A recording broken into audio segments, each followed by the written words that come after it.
అందరికీ నమస్కారం అండి. Welcome back to our channel.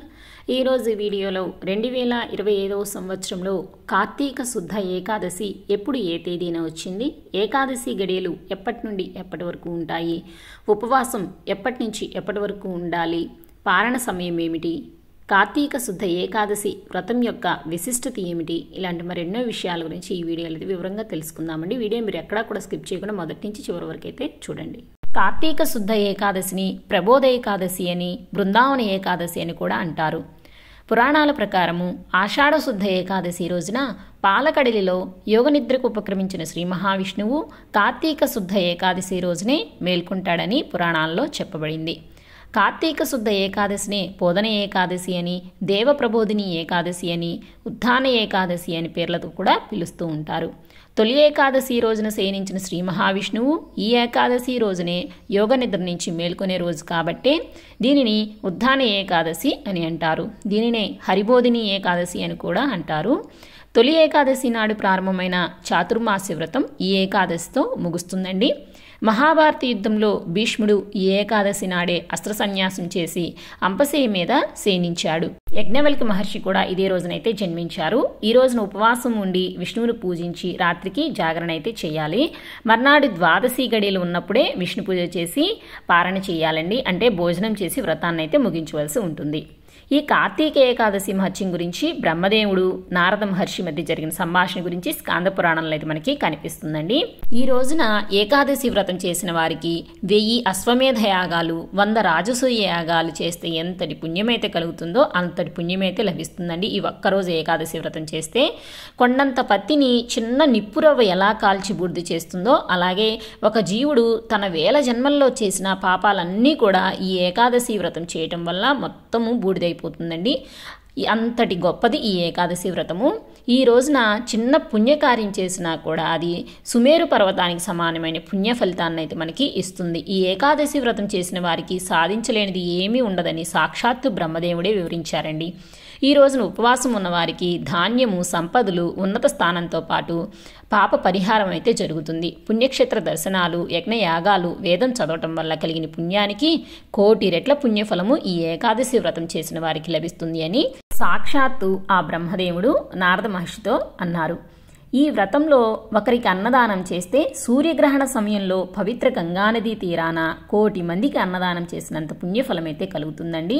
అలాగే వస్త్రదానము, పండ్లు, దక్షిణతో కూడిన తాంబూలాన్ని ఈ రోజున పండితులకు ఇస్తే కూడా ఈ లోకంలోనే కాక మరణానంతరం కూడా పరలోకంలో కూడా సర్వసుఖాలను అయితే అనుభవిస్తారండి. కార్తీక శుద్ధ ఏకాదశి రోజున బ్రహ్మాది దేవతలు, యక్షులు, కిన్నెరులు, కింపురుషులు, మహర్షులు, సిద్ధులు, యోగులు తమ కీర్తనలు, భజనలు, హారతులతో పాలకళ్ళలోని శ్రీ మహావిష్ణువుని అయితే నిద్రలేపుతారు. అందువల్ల ఉద్దాన ఏకాదశి రోజున ఎవరు శ్రీ మహావిష్ణువుకి హారతి ఇస్తారో వారికి అపమృత్యు దోషాలు కూడా తొలగిపోతాయని పురాణాలలో అయితే చెప్పబడింది. కాబట్టి ఈ రోజున అందరూ కూడా తప్పనిసరిగా విష్ణుమూర్తికి హారతి ఇవ్వాలి. అలా కుదరకపోతే కనుక దేవాలయానికి వెళ్ళి అక్కడ స్వామికి ఇచ్చే హారతిని కన్నులారా చూసినా, హారతి కర్పూరం స్వామివారికి సమర్పించినా కూడా అపమృత్యు దోషాలైతే తొలగిపోతాయండి. కాబట్టి ఇంతటి విశేషమైన రోజు ఈ సంవత్సరం ఎప్పుడు ఏ తేదీన వచ్చిందో తెలుసుకునే ముందు ఏకాదశి గడియలు ఎప్పటి నుంచి ఎప్పటి వరకు ఉన్నాయో అయితే తెలుసుకుందామండి. ఏకాదశి తిథి అక్టోబర్ 31వ తేదీ శుక్రవారం తెల్లవారుజామున 3:55 ప్రారంభమవుతుంది. నవంబర్ 1వ తేదీ శనివారం రాత్రి 2:50 వరకు ఏకాదశి తిథి అయితే ఉంటుందండి. మనకి సూర్యోదయంతో ఏకాదశి తిథి నవంబర్ 1వ తేదీ శనివారం రోజునైతే రావడం జరిగింది. కాబట్టి ఆ రోజునే మనము కార్తీక శుద్ధ ఏకాదశిగా జరుపుకోవాలండి. ఈ సంవత్సరం విశేషంగా ఏకాదశి, శనివారం రెండు కూడా కలిసి రావడం అయితే చాలా విశేషమండి. కార్తీక మాసం 2వ శనివారము అలాగే ఏకాదశి రెండూ కూడా శనివారం స్వామివారికి చాలా ప్రీతికరమైన రోజు కాబట్టి ఈ రోజున ఎవరైనా సరే సప్త శనివార వ్రతం చేసేవారు కూడా ఈ రోజు నుంచి అయితే ప్రారంభించుకోవచ్చు. అలాగే కొత్తగా తులసి మొక్కను తెచ్చుకునేవారు కూడా ఈ రోజునైతే తులసి మొక్కను తెచ్చుకొని ఇంట్లో పెట్టుకోవచ్చండి.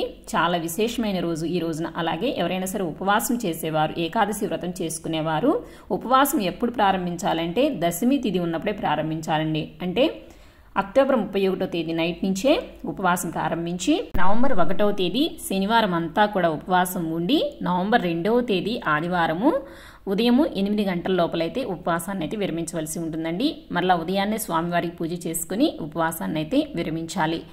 ఉపవాసము కఠినంగా చేయలేని వారు వారి వారి ఆరోగ్య పరిస్థితిని బట్టి ఏదైనా పాలు పండ్లు లాంటివి తీసుకుని ఉపవాసాన్ని అయితే చేయవచ్చండి. కాబట్టి ఇంత విశేషమైన రోజుని ఎవరూ కూడా మిస్ చేసుకోకుండా వారి వారి ఆరోగ్య పరిస్థితిని బట్టి శక్తిని బట్టి ఈ రోజున అందరూ కూడా తప్పకుండా శివకేశవులు ఇద్దరిని కూడా పూజించి వారిద్దరి అనుగ్రహాన్ని పొందండి. ఈ వీడియో మీద మీకు ఎలాంటి సందేహాలు ఉన్నా కూడా నాకు కామెంట్ బాక్స్లో అయితే తెలియచేయండి. ఈ వీడియో మీకు నచ్చింది, యూజ్ అయింది అనుకుంటే ఒక లైక్ చేయండి. అలాగే మన ఛానల్ అయితే సబ్స్క్రైబ్ చేసుకోండి. మరొక మంచి వీడియోతో మళ్ళీ కలుసుకుందామండి. సర్వే జనా సుఖినో భవంతు, లోకా సమస్తా సుఖినో భవంతు. స్వస్తి.